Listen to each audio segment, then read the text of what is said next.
Montana bans TikTok, your news update, and we talk about plane crashing influencers on this edition of Arbitrage News Weekend starting right now. Hello and welcome to Arbitrage News Weekend for May 20th, 2023. I'm Joshua Stark. Montana Governor Greg Gianforte on Wednesday signed into law first-of-its-kind bill that makes it illegal for TikTok to operate in the state, setting up a potential legal fight with the company amid a litany of questions over whether the state can even enforce the law.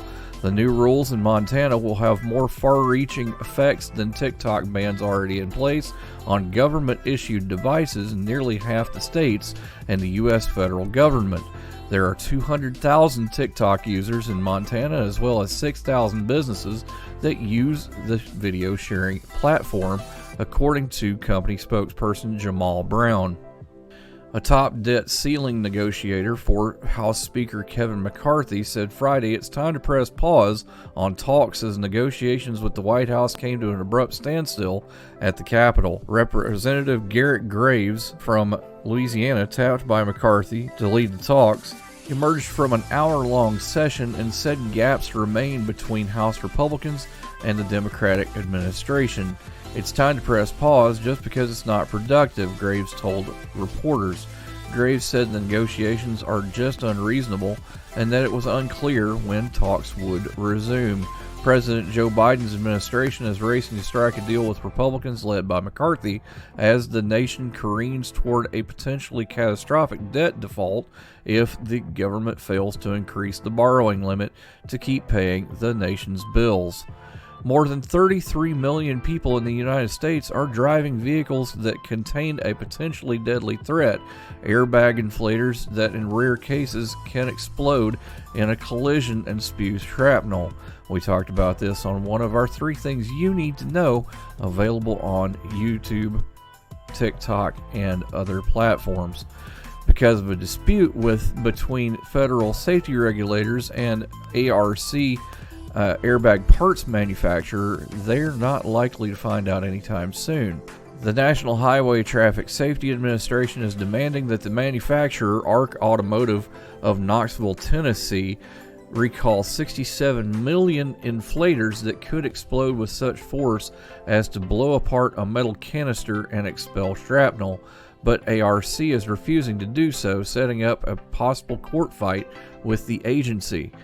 NHTSA argues that the recall is justified because 2 people have been killed in the United States and Canada, and at least 7 others have been injured by ARC's inflators. The explosions, which first occurred in 2009, have continued as recently as this year. A man has been indicted by a grand jury on charges of stealing a pair of ruby red slippers worn by Judy Garland in The Wizard of Oz, federal prosecutors in North Dakota say. The shoes were stolen in 2005 and recovered in a 2018 FBI sting operation, but no arrests were made at the time. Terry Martin was indicted Tuesday with 1 count of theft of a major artwork, prosecutors announced Wednesday. The indictment did not provide any further information about Martin, and online records do not list an attorney for him. The Minneapolis Star-Tribune reported that Martin is 76 and lives 12 miles south of the Judy Garland Museum in Grand Rapids, Minnesota. When reached by the newspaper, he said, "I got to go on trial. I don't want to talk to you." News and more next on Arbitrage News Weekend. Stick around. I'm Smokey Bear, and I made an assistant to help you prevent wildfires. Dude, I've got this. I've been camping since I was 5 years old. But I am a camping influencer. You know what? I'll bet you $5. Assistant Smokey, what is the best way to put out a campfire? To put out a campfire, drown with water, stir, drown again. Then make sure the fire is out cold by feeling with the back of your hand. Wait, really? I'll take the $5. Learn more at SmokeyBear.com. Brought to you by the U.S. Forest Service, your state forester, and the Ad Council. This week's Arbitrage blog includes mint of another flavor, keeping our cars longer, and the plane crashing YouTuber learns about the law. All this and more in this week's Arbitrage blog, available now at arbitragetrade.com. Now, let's go to the president and CEO of Arbitrage, Mr. Royce Wells, for more. Royce, we talk a lot about money around. No, we talk about Forex. That's not money. Well, you know. It's tangentially about money. It's the And exchange of money. It's not exactly money. well, that's kind of what I'd like to talk about. There is a Okay, let's bipartisan, do it. yeah, there's a bipartisan bill that would grant the U.S. Mint the authority to modify the metal content of coins. If it's enacted, it could potentially lead to significant savings for the government. But here's the thing: coins mean nothing, right? You lose. You get nothing. You get nothing. Yes. All right, Mr. Wonka. So Oh, you caught the reference. Good deal. I did. I did. So here's the thing. There's a coalition of lawmakers from both sides of the aisle that says that they can, they can allow the mint to make adjustments to the metal composition of coins to save some money. Apparently, coin making is a pretty expensive business, and it's become increasingly expensive over time. I find that hard to believe, but go on. Well, here's the thing, right? So we both know that when coins got started, they actually were made out of the metals that they represented, right? Gold, silver, copper, right? Correct. Nickel, and things like that. The thing is that over the years, what is it called? I think it's called, I believe the term is fiat currency. Is that right? Yes, that is correct. The fact that the currency represents the value and not is the value. Yep. So kind of like, never mind. Let's continue. Okay. All right. So what we see here is we see the viability of coin production as and the thing is Royce, is, as well as cash transactions are at an all-time low. Digital payment methods are becoming more prevalent, and so it kind of becomes one of these give and take type of operations where you go, okay, do we need to slow down production of coin, or do we change the materials? And what they want to do is they want to change the material. Now, they don't say exactly what that means, but it says that they could save some money. Yeah, rose by any other name. Yeah. Still smells as sweet and spins as sweet. Well, as I said, it's all fiat currency anyway, so yeah. In America, like we change our currency every now and then, but in foreign countries, literally there's a new series of money almost every single year. The design even changes. Yep. Absolutely. So, the sustainability of this is going to be found out, as we go, but we'll keep an eye on it on our blog and on Arbitrage News. More after this. Don't accept any wooden nickels. Hey, wouldn't it be great if life came with a remote control? You could hit pause when you needed to, or hit rewind, like that time you knocked down that wasp's nest. Uh-oh. Well, life doesn't always give you time to change the outcome, but prediabetes does. With early diagnosis and a few healthy changes, you can stop prediabetes before it leads to type 2 diabetes. To learn your risk, take the 1-minute test today at doihaveprediabetes.org. Brought to you by the Ad Council and its prediabetes awareness partners. When might you be buzzed? When you suddenly love everything. You guys, I love this song. I love these nachos. I love our kickball league. Ugh! I love this guy. What's your name? You know what I'd love? A ride when it's time to head out. If you see a buzzed warning sign, call for a ride when it's time to go home. Buzz driving is drunk driving. A message from NHTSA and the Ad Council. I love your car. Is this real leather? To protect her home and family in a disaster, Karen was willing to wade through water, mud, and insurance paperwork. Yeah, I can do this.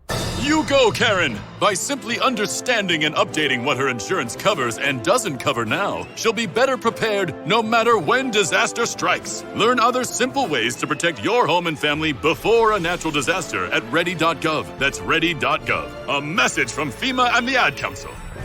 Here with our Director of Educational Initiatives, Miss Caroline Hollis. And we are talking a little bit more about EVs and batteries and things like that. And even though electric vehicles have a higher upfront cost than most comparable gas vehicles, they have lower upkeep and maintenance and energy costs compared to other vehicles. Caroline, welcome to the show. Thank you. It's good to be back again, Josh. Yeah. So let's talk about one of the greatest costs in an EV, and that would be the battery. Yes, so the battery, if you have an EV and the battery needs to be replaced, that is definitely a large cost. They can be, $5,000-$6,000, but some of the most expensive ones are over $20,000. That's just for the battery. And then there's also labor and whatnot involved in having that replaced. Yeah, I know that I sent you some videos of Tesla repairs.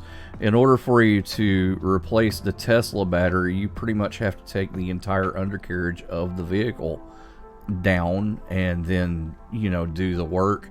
And from what I understand, if you do that from Tesla, it's about $22,000 for the long-range Model S. So that seems to be quite a bit of cost. And Tesla has released some data that says that it only loses about 12% of its initial capacity after 200,000 miles. Is that right? Yes, I read that recently about the range of their batteries and how long it can keep holding that good full charge. Caroline, what else can affect the life of electric vehicle battery? One of the biggest things is the cold weather. So if you live in an environment with a lot of cold weather, that can greatly reduce the range that you can get on the battery, and it also makes the charging take a lot longer. Well, if you think about this, if you're in a colder climate, wouldn't you want to be comfortable in the car itself as well? Yes, because that is another thing. Here in the South, it's getting kind of hot, so we're running our air conditioners a little more in our cars, even in our gas cars. That will affect how much range you can get from your gas engine, but it seems to have a higher percentage effect in EVs. Right. Well, according to your article, which is on arbitragetrade.com/blog, that's not a plug at all. Not at all. Go to it.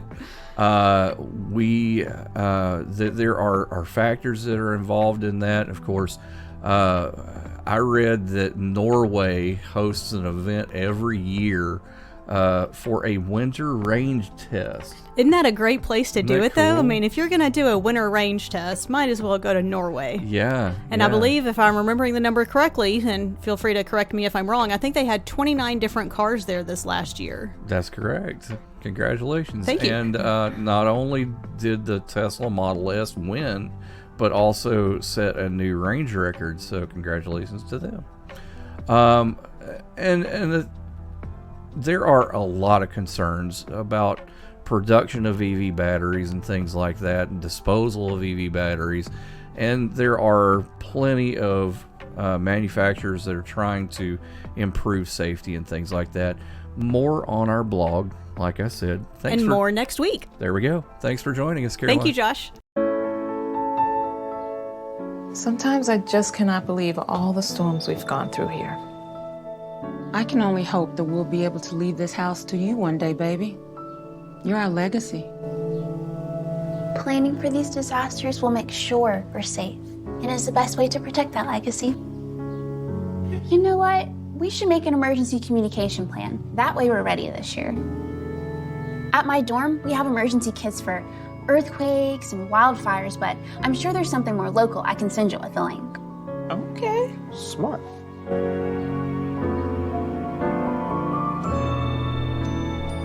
protect your legacy.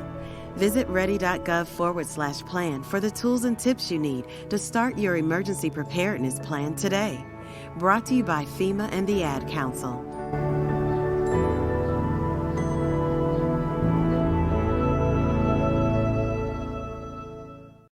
With new and used cars still kind of painfully expensive, you know, I got a newish car. When was that? A couple of years ago?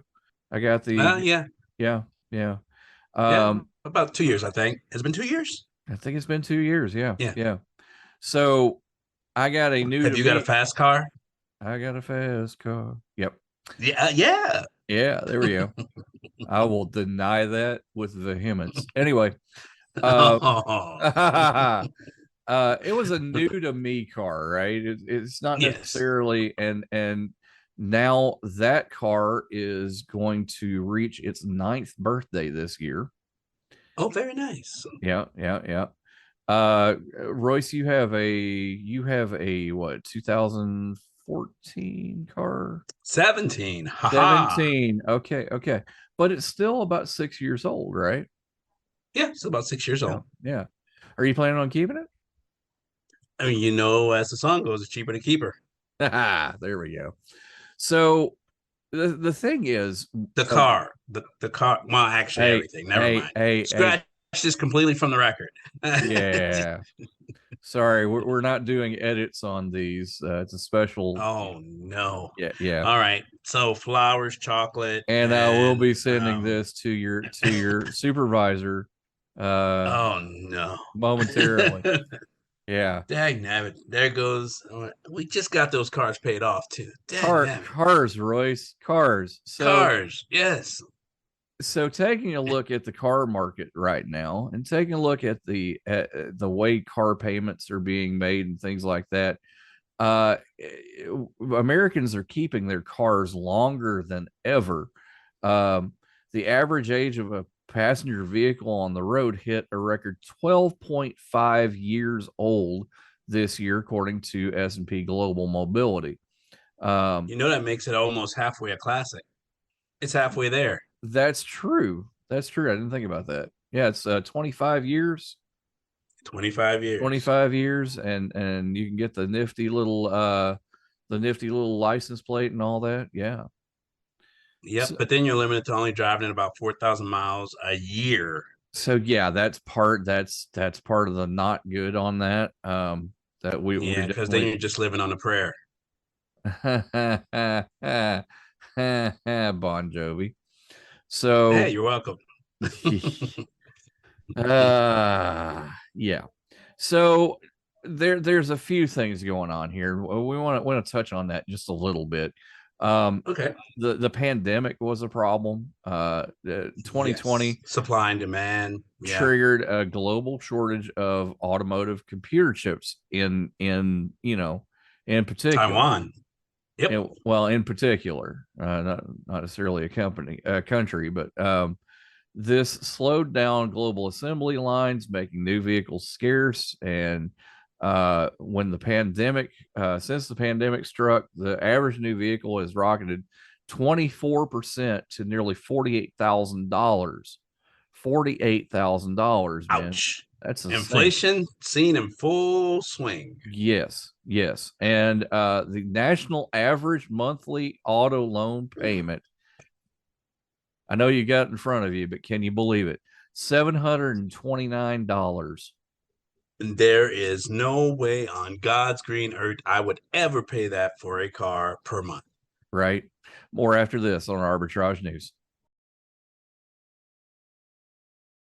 I'm Smokey Bear, and I made an assistant to help you prevent wildfires. Dude, I've got this. I've been camping since I was 5 years old. But I am a camping influencer. You know what? I'll bet you $5. Assistant Smokey, what is the best way to put out a campfire? To put out a campfire, drown with water, stir, drown again. Then make sure the fire is out cold by feeling with the back of your hand. Wait, really? I'll take the $5. Learn more at SmokeyBear.com. Brought to you by the U.S. Forest Service, your state forester, and the Ad Council.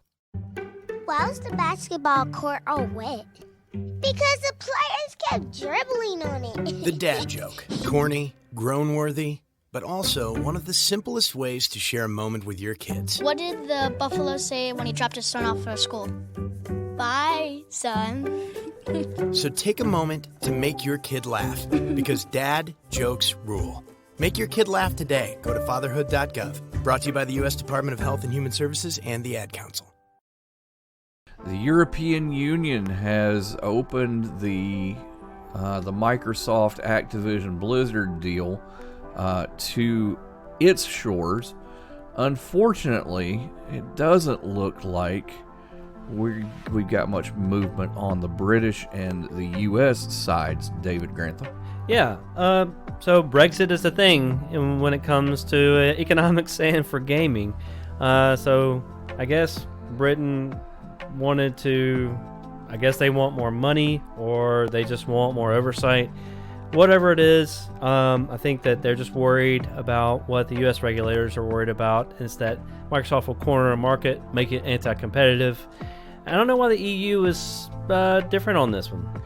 Well, whether the EU has always seemed to be able to look beyond certain things, and the reason why the Brits had Brexit in the first place is that they have serious problems with the EU. From what they said that it would no longer raise competition concerns and ultimately unlock significant benefits for competition and consumers. So apparently they see the silver lining in this thing.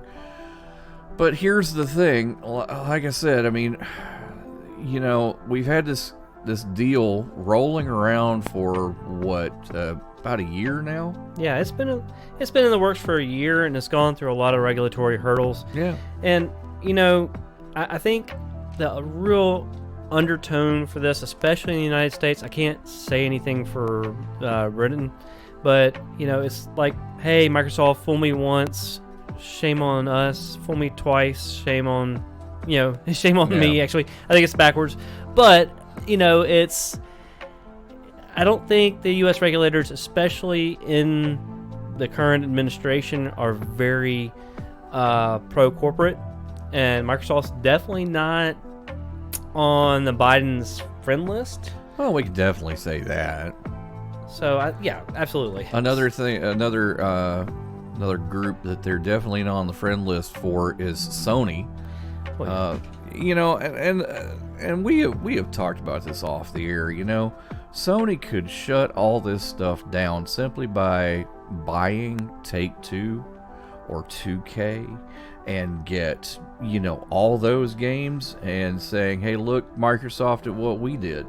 Yeah, you don't want. I think the thing is, and I think the regulators are probably trying to avoid also an escalation war of buyouts. Yeah. And I think the EU probably doesn't really care.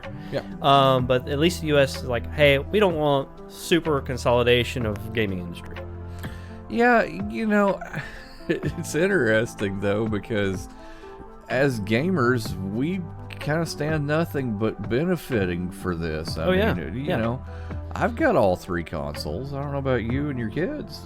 Yeah, but also the interesting thing is they're pointing out that Microsoft's going all cloud, so they're basically saying, hey, the console market is not really profitable. We want to just let you stream off of our cloud, which honestly, that's fine. They want to turn it into a complete subscription service and include this in their war chest. I can log into my Xbox right now and play some Atomic Heart. How about that? Absolutely. Certainly. Sounds like a good time. It's a great time to be a gamer. That's what it comes down to. And we'll be following this on the blog and on Arbitrage News as it unfolds. But more after this on Arbitrage News. Stick around. Hey, hon, what you doing with your phone? Taking pictures? No, I'm asking it questions.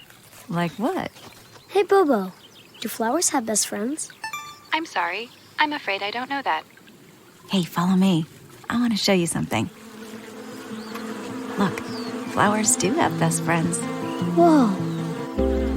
Some answers can only be found in nature. Discover the unsearchable. Visit discovertheforest.org to find a trail near you. Brought to you by the United States Forest Service and the Ad Council. What is dedication? My daughter is biological and my son is adopted. I love them both so much. from the morning when you wake up to putting them to bed at night and every moment in between. I think a parent's job is to protect our children, but also prepare them for the world so they become good, kind human beings. That's dedication. Find out more at fatherhood.gov. Brought to you by the U.S. Department of Health and Human Services and the Ad Council.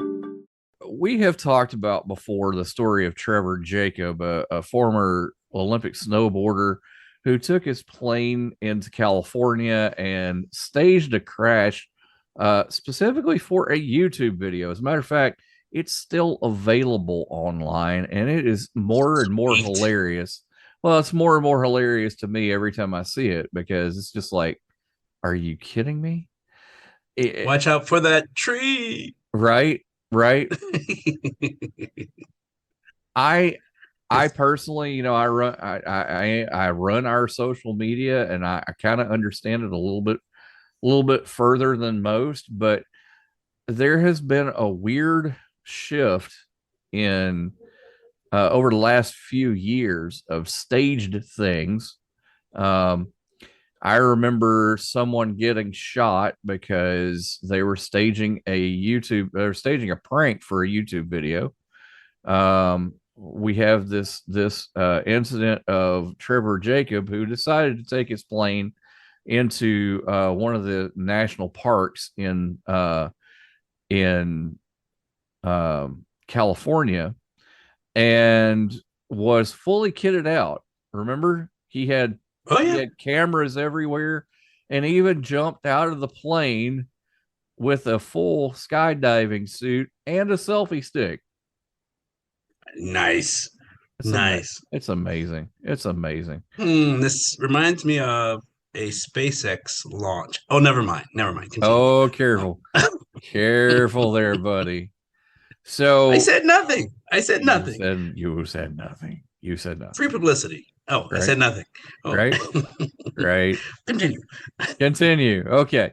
Well, his jump and the crash were recorded by tons of cameras mounted on the plane, right?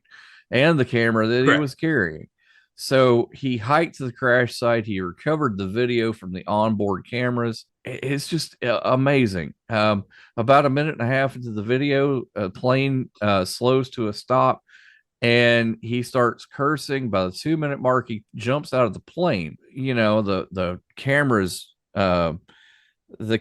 record the crash beautifully, and he uses a selfie stick to film himself parachuting, which of course he had already unbuckled his safety belt to get out of the plane, already had the door open to get out of the plane. Now, I am pilot adjacent, so I know this a little bit more. When you have an engine failure, it's not just an engine failure. You try to start it again. You don't go, oh well, whoops, and bail out. You have to call in and declare an emergency to the nearest tower. There are certain things you have to follow. What if you don't have that kind of time, though? I mean, you got to get your selfie stick. You got to make sure your parachute's packed properly. Right. You had to make sure that it didn't dip below the minimum airspace for the parachute. Sure. Yeah. Exactly. Hey, he wants to live. He just wants to do a stunt. It's called, it's a stunt. More about this on our blog at arbitragetrade.com, but he did lose his pilot license. He is losing his ability to be free because he got 20 years for it. Yikes. 1, 2, 3, jump. We'll see you Monday on Arbitrage News. In the meantime, visit us 24/7 at arbitragetrade.com. Have a great weekend. Arbitrage Trade Analytics, LLC is a privately held research company. Arbitrage Trade Analytics, LLC is solely responsible for the preparation and distribution of the contents of this podcast. The opinions offered in this podcast are for informational purposes only and are not intended to function as investment advice. Seek a duly licensed professional for investment advice. For more information about the informational research and services offered by Arbitrage Trade Analytics, LLC,